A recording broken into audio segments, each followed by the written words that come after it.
Baik, bismillahirrahmanirrahim. Assalamualaikum warahmatullahi wabarakatuh. Kita lanjutkan perkuliahan kita.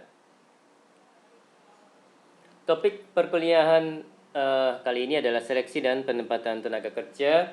Materi ini saya dapatkan dari internet dengan sumbernya adalah sebagai berikut. Oke, masuk ke poin perekrutan tenaga kerja. Adalah proses menemukan orang yang sesuai untuk menduduki posisi tertentu dalam sebuah organisasi atau perusahaan. Tujuan utama dari proses rekrutmen dan seleksi adalah untuk mendapatkan orang yang tepat bagi suatu jabatan tertentu, ya, agar mampu bekerja secara optimal dan dapat bertahan di perusahaan untuk waktu yang lama. Sangat kompleks, memakan waktu cukup lama dan biaya yang tidak sedikit dan sangat terbuka peluang untuk melakukan kesalahan dalam menentukan orang yang tepat. Jadi pertanyaannya, mengapa harus orang yang tepat, Mas dan Mbak? Kesalahan dalam memilih orang yang tepat sangat besar dampaknya bagi perusahaan atau organisasi. Ya, salah satu contohnya ya, kalau misalnya tidak tepat, nanti malah internalnya dikorupsi gitu misalnya ya. Oke, proses rekrutmen dan seleksi itu sendiri telah menyita waktu, biaya, dan tenaga. Menerima orang yang salah untuk suatu jabatan akan berdampak pada efisiensi, produktivitas, dan dapat merusak moral kerja pegawai yang bersangkutan dan orang-orang di sekitarnya. Oke, masuk ke poin rekrutmen adalah proses mencari, menemukan, mengajak, dan menetapkan sejumlah orang dari dalam dan luar sebagai calon tenaga kerja dengan karakteristik tertentu seperti yang telah ditetapkan dalam perencanaan sumber daya manusia. Hasil rekrutmen adalah sejumlah tenaga kerja yang akan memasuki proses seleksi. Kandidat yang mana yang paling layak untuk mengisi jabatan tertentu yang tersedia di perusahaan. Ya, itu juga hasil dari rekrutmen ya, Mas dan Mbak ya.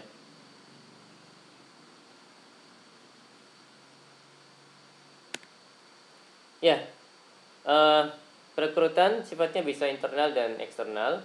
Kalau internal dari dalam perusahaan, biasanya untuk promosi karyawan dan biayanya lebih murah daripada perekrutan eksternal. Ya, soalnya kan sudah dari dalam ya. Jadi kasarnya sudah digaji gitu. Kalau eksternal proses perekrutan yang dari luar perusahaan.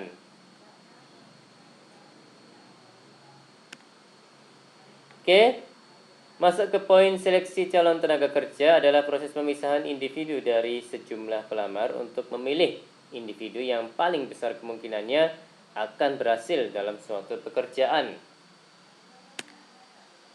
Oke, ini ada tahapan seleksi calon tenaga kerja. Nanti Mas dan Mbak setelah wisuda gitu ya, setelah lulus dari UNUSA, insya Allah akan melakukan proses pencarian kerja gitu ya. Dan ini perlu diketahui juga, jadi ada beberapa tahapan dalam seleksi calon tenaga kerja. Tahap satu adalah surat lamaran, ya ini memasukkan aplikasi lamaran gitu ya. Yang kedua adalah wawancara awal. Tahap ketiga adalah ujian psikotes, ya, wawancara juga include, ada juga tes tulisnya biasanya.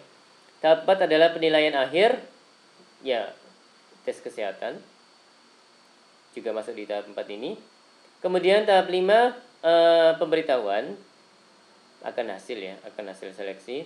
Kemudian ada juga wawancara akhir gitu ya. Nah, tahap ke-6 itu penerimaan.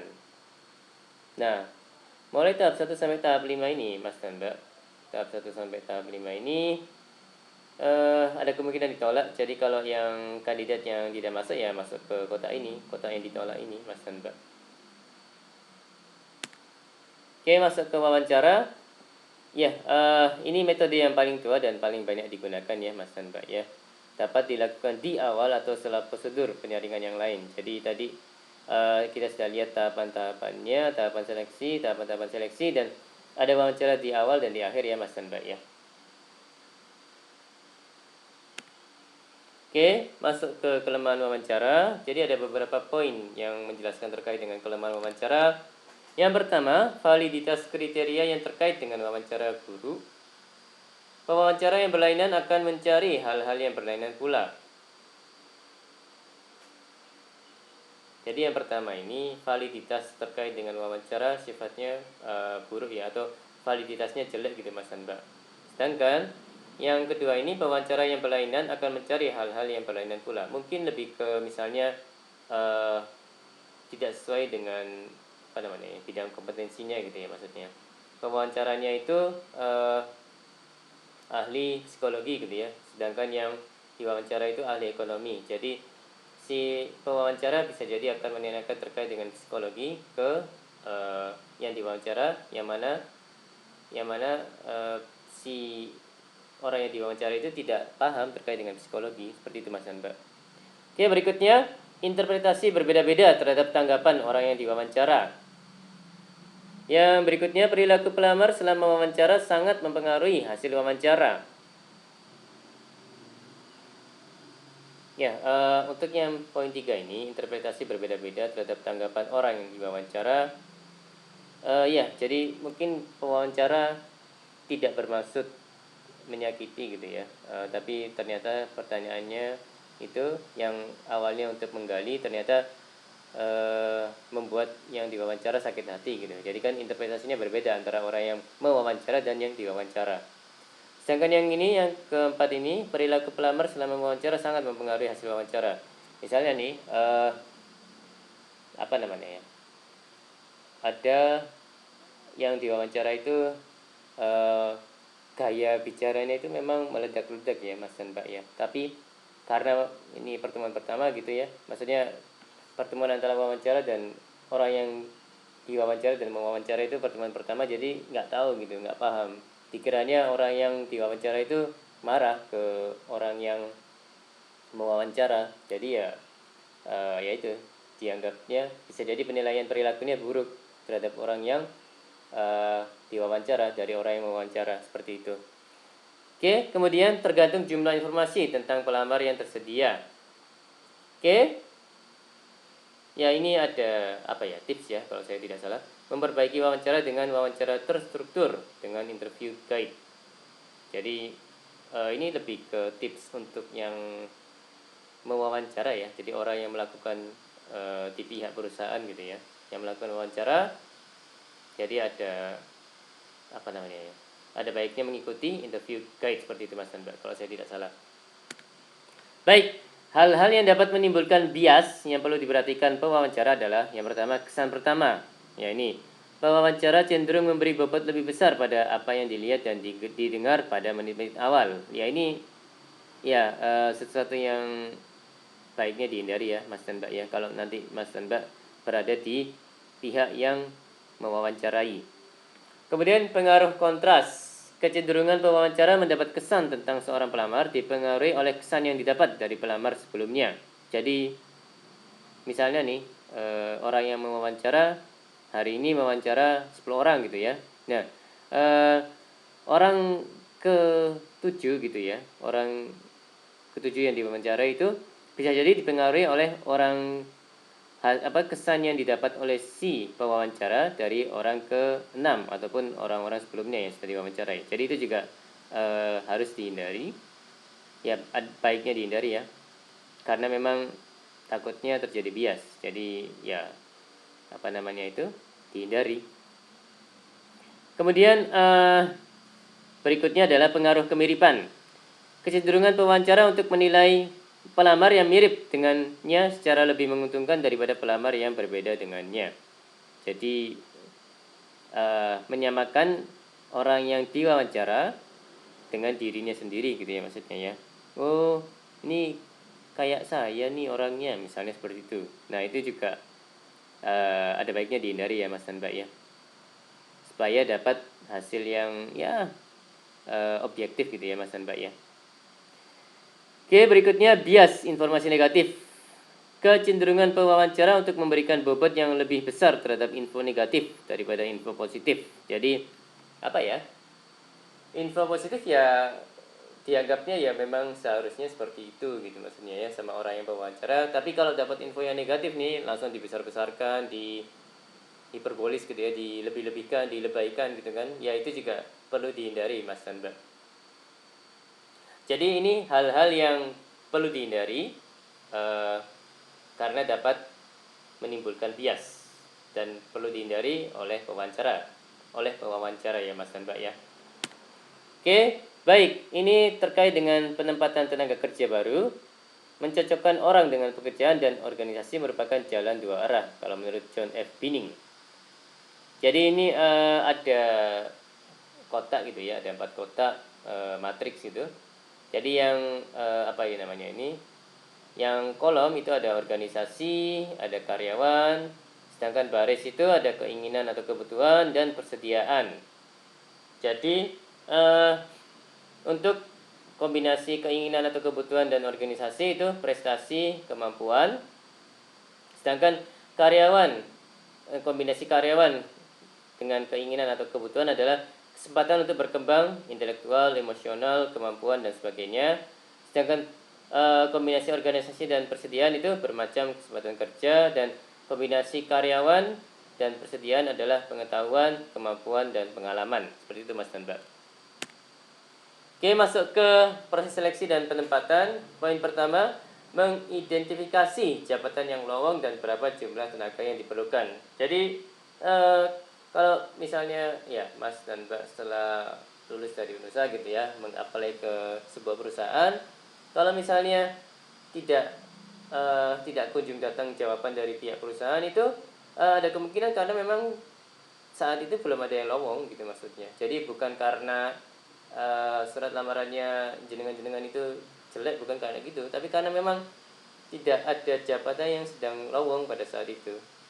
Jadi seperti itu ya Mas dan Mbak ya. Oke, proses rekrutmen dimulai saat adanya bidang pekerjaan baru di perusahaan, karyawan dipindahkan atau dipromosikan ke posisi lain, mengajukan permintaan pengunduran diri, dan adanya PHK atau karena pensiun yang direncanakan. Yang kedua, mencari informasi jabatan melalui analisa jabatan. Ya, ini untuk memperoleh uraian jabatan atau job description dan spesifikasi jabatan atau job specification. Persyaratan jabatan harus dibuat secara hati-hati dan sejelas mungkin agar dalam penerapannya nanti tidak ditemui kekaburan yang mengganggu proses selanjutnya. Jadi sekali lagi, persyaratan jabatan harus dibuat secara hati-hati dan sejelas mungkin agar dalam penerapannya nanti tidak ditemui kekaburan atau ketidakjelasan atau informasi yang kurang ya, yang mengganggu proses selanjutnya. Jadi kalau misalnya ada lowongan misalnya ahli IT, ya kudu jelas spesifikasinya, harus bisa software apa gitu misalnya ya. Kemudian punya pengalaman kerja sebelumnya terkait dengan bidang IT berapa lama gitu ya. Seperti itu Mas dan Mbak. Oke, yang ketiga, menentukan di mana kandidat yang tepat harus dicari. Dua alternatif untuk mencari kandidat. Yang pertama dari dalam perusahaan, dari luar perusahaan. Jika diambil dari dalam, perencanaan staf. Jadi staf yang sudah ada itu direncanakan ya, perombakannya. Jika kandidat harus dicari dari luar perusahaan, maka metode rekrutmen yang tepat untuk mendapatkan kandidat tersebut. Oke, nomor 4, memilih metode-metode rekrutmen yang paling tepat untuk jabatan.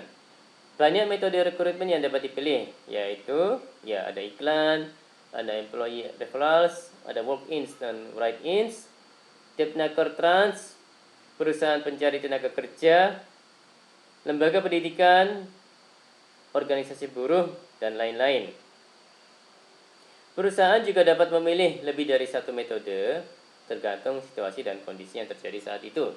Kalau di masa pandemi seperti ini ya iklan online ya yang lebih pas menurut saya, dan juga tentunya metode-metode rekrutmen yang terkait dengan online.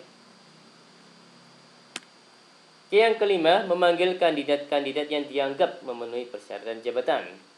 Jadi mengumpulkan berkas-berkas lamaran mereka dan meminta mereka mengisi formulir lamaran pekerjaan yang telah disediakan. Jadi sekali lagi, meminta mereka mengisi formulir lamaran pekerjaan yang telah disediakan untuk selanjutnya diproses dalam tahap seleksi. Yang keenam, menyaring atau menyeleksi kandidat. Prosedur seleksi perlu dilakukan jika pelaksanaan tugas pada jabatan yang akan diisi memerlukan ciri-ciri fisik dan psikis tertentu yang tidak dimiliki oleh setiap orang. Ada lebih banyak kandidat yang tersedia dibandingkan jumlah jabatan yang akan diisi. Pemilihan suatu teknik atau metode sebagai prediktor dalam prosedur seleksi sangat tergantung pada ciri-ciri pekerjaan, validitas dan reliabilitas metode. Yang berikutnya persentase calon yang terseleksi, dan yang berikutnya biaya penggunaan teknik tertentu.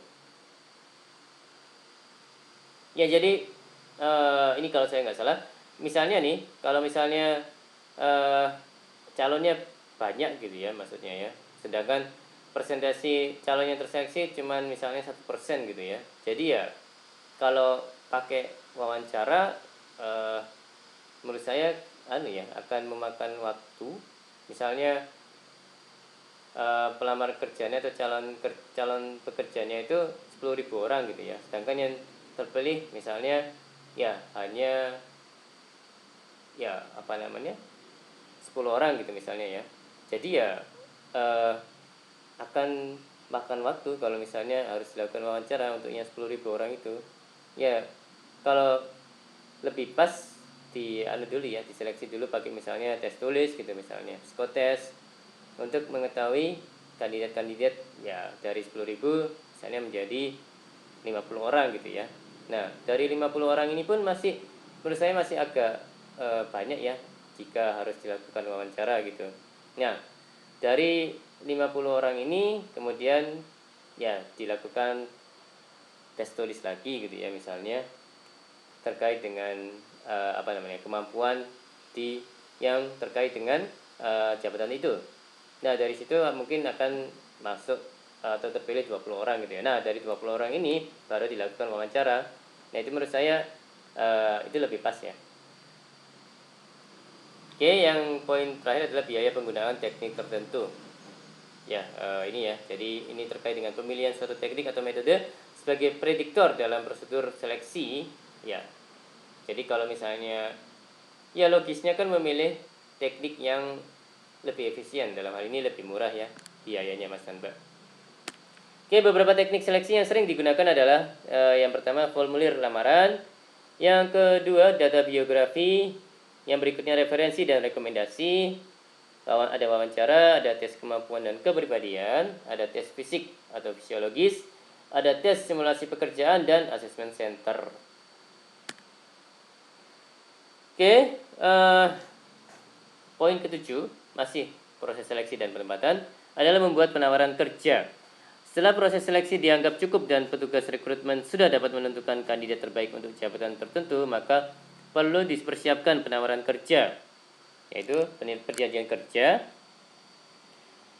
memperkenalkan secara lebih mendalam tentang peraturan dan kondisi kerja di perusahaan, memastikan kapan kandidat akan mulai bekerja.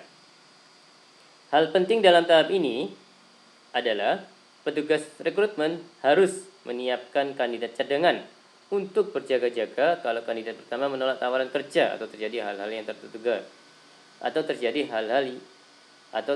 hal-hal tak terduga gitu ya. Jadi sudah ditawarkan gitu ya,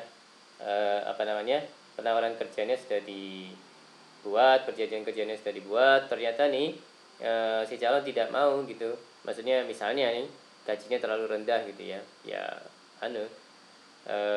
petugas rekrutmen harus jaga-jaga dan punya kandidat cadangan. Soalnya kan memang misalnya ya misalnya jabatan yang lowong itu butuh segera diisi gitu ya. Jadi kalau misalnya ternyata calon utamanya itu tidak mau, menolak, ya jadi ya harus ada cadangannya supaya bisa segera terisi jabatan yang sedang lowong tersebut. Oke, yang ke-8, mulai bekerja. Proses rekrutmen tidak berhenti begitu saja setelah kandidat menerima penawaran kerja. Pada saat sudah menjadi pegawai, perlu dibantu agar ia dapat bekerja secara optimal dan bertahan untuk waktu yang lama. Jadi gini Mas dan Mbak, turnover atau perusahaan pekerja resign gitu ya, itu kan dari sisi perusahaan juga rugi gitu. Kenapa? Karena si perusahaan harus mencari lagi gitu kan ya, yang mana akan muncul biaya baru lagi gitu untuk mendapatkan tenaga kerja yang baru lagi. Dan juga misalnya nih, kalau ternyata si pekerja yang resign itu potensinya besar gitu ya, dan juga menguasai di bidangnya gitu, kan kehilangan kan perusahaan. Jadi perusahaan harus mencari lagi orang yang sepadan seperti dia gitu Mas dan Mbak. Ya itu juga butuh waktu. Jadi mending sih mempertahankan gitu ya untuk waktu yang lama, terutama karyawan yang potensinya besar, yang skill dan capability-nya itu bagus gitu ya. Jadi ability, kemampuan, dan juga ya sikapnya bagus gitu Mas dan Mbak. Oke, pegawai yang bersangkutan harus dimonitor dan dinilai kinerjanya secara teratur serta diberikan pelatihan dan pengembangan.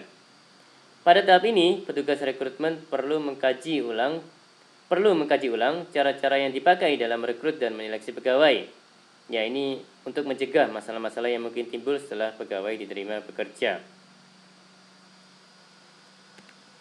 Oke, semakin efektif proses rekrutmen dan seleksi, semakin besar kemungkinan untuk mendapatkan pegawai yang tepat bagi perusahaan. Rekrutmen dan seleksi yang efektif akan berpengaruh langsung pada produktivitas dan kinerja finansial perusahaan. Pengembangan dan perencanaan sistem rekrutmen dan seleksi merupakan hal penting untuk dilaksanakan setiap perusahaan supaya proses yang berlangsung cukup lama dan memakan biaya tersebut tidak sia-sia. Jadi proses rekrutmen dan seleksi itu kan ya proses yang berlangsung cukup lama dan memakan biaya ya. Jadi supaya tidak sia-sia, maka sistem proses seleksi dan penempatan, jadi sistem rekrutmen dan seleksi itu juga perlu diperbaiki, diimprovisasi ya Mas dan Mbak. Jadi diperbaiki secara terus-menerus. Oke, masuk ke poin penempatan karyawan baru.